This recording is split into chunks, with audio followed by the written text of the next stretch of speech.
Oğuz Kağan ve İtbarakların destanlara konu olan savaşı.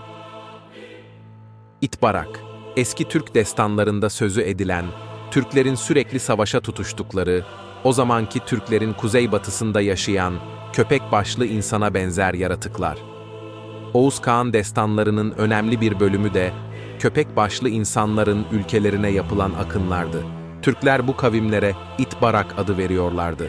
İt sözü eski Türklerde de köpek anlamına geliyordu. Barak da bir nevi köpekti. Bazılarına göre siyah ve tüylü bir köpek cinsi idi.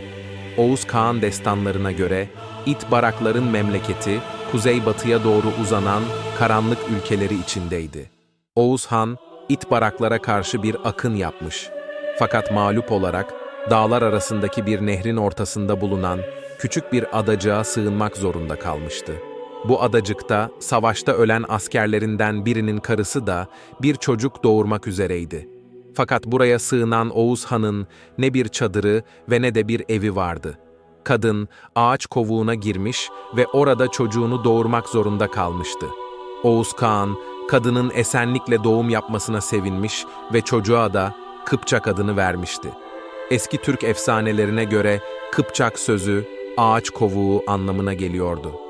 Kıpçaklar, Altay Dağları'nın batısından Güney Rusya içlerine kadar uzanan büyük Türk kitleleri idiler. Fakat Türk destanlarını yazanlar, Kıpçak'la ağaç kovuğu arasında bir benzerlik bulmuşlar ve bu yolla Kıpçak Türklerinin türeyişlerini anlatmak istemişlerdi. Uygurların türeyiş efsanesinde de eski Uygur ataları iki nehir ortasında bulunan bir odacıktaki kayın ağacından doğmuşlardı. Bu örneklerden de kolayca anlaşılıyor ki, bir tarih olayı gibi gösterilen bu akınlarda, Türk mitolojisinin çok eski ve müşterek motifleri sık sık görülebiliyorlardı. Gerçi bu efsaneydi. Fakat içinde tarih olayları da yatmaktaydı. Öyle anlaşılıyor ki, bu bölgedeki güzel kadınlar ve Türkler arasında evlilikler olup yeni bir nesil meydana gelmişti. Kıpçak'ın annesi de güzel bir İtbarak kadınından başka bir kimse değildi. Sonradan Kıpçak, Oğuz Kağan tarafından bu bölgelere tayin edilmiş ve kuzey ülkeleri hep onun soyları tarafından idare edilmişti. Kıpçaklar da Türkçe konuşuyorlar ve Türk kültürüne sahip idiler. Fakat Oğuz destanı, Kıpçak Oğuz Han'ın soyundan değil, nihayetinde askerlerinden birisinin neslinden getiriyordu. Kıpçak kuzeylere gitmiş, orada soyları türemiş ve yerlilerle karışarak yeni akraba bir Türk kavmi meydana getirmişti. Köpek başlı insanlara Avrupa ve Hint mitolojilerinde de rastlanıyordu.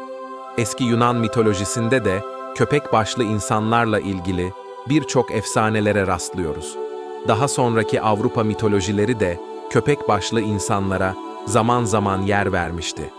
Avrupalılar bu köpek başlı kavme Borus adını veriyor ve onların bugünkü Finlandiya ile Rusya'nın kuzey kısımlarında yaşadıklarını söylüyorlardı. Oğuz Kağan destanındaki İtbaraklar da aşağı yukarı aynı bölgelerde idiler. Bu bakımdan Avrupa ve Yunan mitolojisi ile Türk mitolojisi arasında bir benzerlik ve bir bağ meydana gelmektedir. Doğu Göktürk Devleti'nin önemli bir bölümünü meydana getiren Tarduş Türklerinin ataları da başı kurt ve vücudu insan olan bir kimseydi. Oğuz Han destanında konuyla ilgili metin şöyledir. Türkler barak derlerdi, kara tüylü köpeğe, böyle ad verirlerdi, büyük soylu köpeğe.